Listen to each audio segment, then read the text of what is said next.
let's move on to another topic. After some of the ridiculous looks seen at the Jean-Paul Gaultier show in Paris this week, a New York Times fashion reviewer is asking, can fashion still be provocative?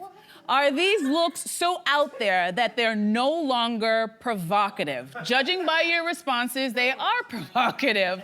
So what do you guys think about this? I mean, that particular show, that was the Louis Vuitton, was it? No, it was Gaultier show. Jean-Paul Gaultier. I mean, I saw it unfolding on my timeline and I was like, oh, this is interesting. Like, I didn't feel offended or like seduced by it. I just felt like it was comedy. Like, I thought that maybe what they're trying to do is something like so avant-garde that they were generating humor. And I think that that could be a part of it. But I wonder if it petered into something that was a bit more childish. And we were talking about this before, right? There's a great quote, the woman who wrote this, and she's sort of positing maybe like, she's a fashion journalist for the New York Times.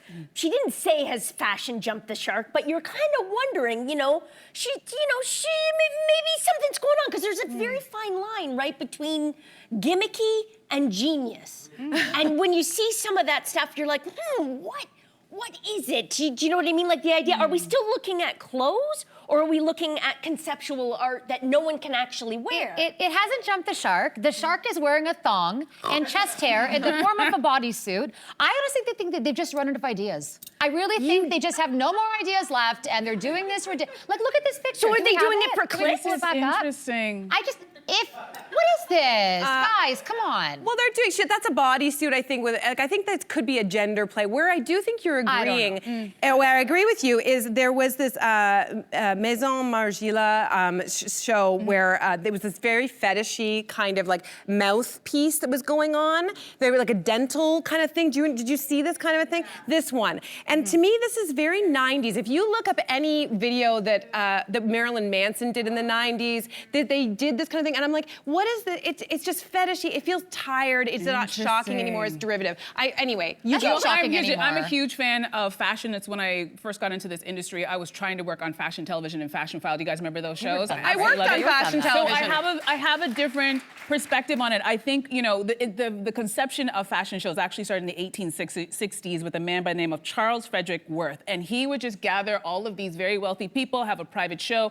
and women would prance around in very nice, expensive clothes. And I think a lot of us think that's what a fashion show should always be. But when you add magazines and shows like Fashion File and Fashion Television, I think the designers realize, oh, this is an opportunity for me to talk to a global audience and put on a show. Yeah. Right? So I think when we see these things, we're at home going, what is this? It's like they're putting on a show. And if you were talking to a sculptor or a painter, would you be like, would you question what they're doing?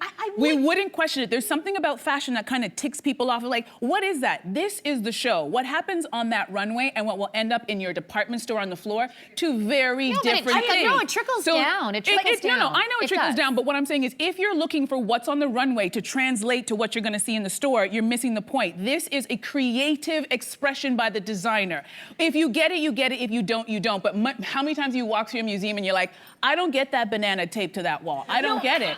But it is an artistic expression. I totally agree, and I believe that fashion can provoke, it should shock, it should do those things, but call me old-fashioned, I wonder if you should still be able to wear it. Like the idea of like, even those crazy... Like, that's not accessible. But it's not meant to be accessible what you're seeing on the runway. It's a show. But it's not even shocking anymore. Like, it's just a Wednesday, honestly. You know what they need to do? They need to go backwards. They need to showcase heels that are comfortable, pockets that don't, like, that show our silhouette, and barrel jeans that don't add 10 pounds to my body. That's what they need to do.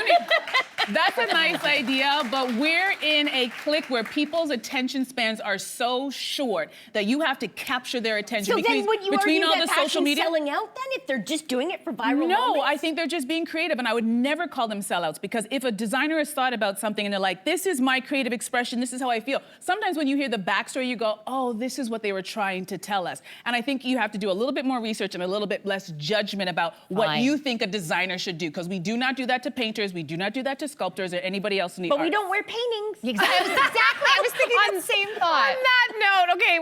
Hey, you, come a bit closer. We've got so many more must-see interviews, spicy debates, lifestyle tips, and pop culture moments. So subscribe to our channel by tapping the logo below and don't miss out.